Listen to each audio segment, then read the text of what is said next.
Tuwing may bagyo, kadalasan iniisip natin ang pagkain, kuryente at tubig. Ngunit kakaunti lang ang nakakaalam na ang ating mga mata ang pinakamadaling masaktan. Kaya't mag-ingat sa paggamit at paglilinis ng tubig. Huwag hayaang ang mga patak ng tubig na tila walang kasalanan ay maging tahimik na pumatay sa ating mga mata. Mga kababayan, narito ako ngayon sa lugar na tinamaan ng bagyo.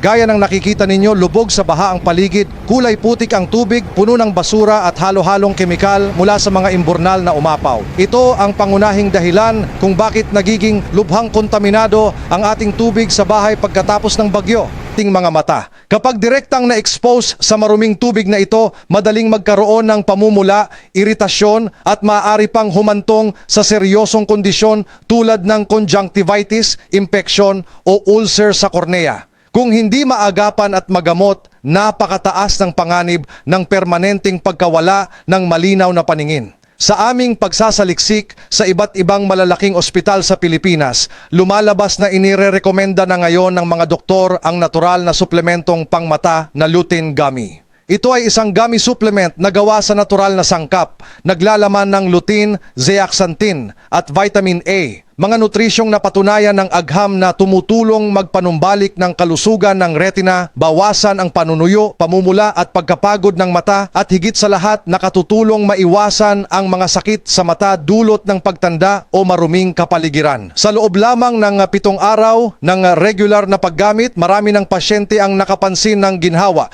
Hindi na mamula ang mata, bumaba ang pananakit at mas luminaw ang paningin. At pinakamahalaga, ang lutein gummy ay hindi gamot, walang side effects at ligtas kahit para sa matatandang may kasamang sakit. Pagkatapos ng bagyo, tandaan, ang ating mga mata ang pinakamarupok na bintana ng kaluluwa. Huwag hayaang sirain ito ng maruming tubig. Protektahan at ibalik ang malinaw na paningin mula ngayon kasama ang lutein gummy. I-click ang link sa ibaba para makuha ang espesyal na alok ngayon.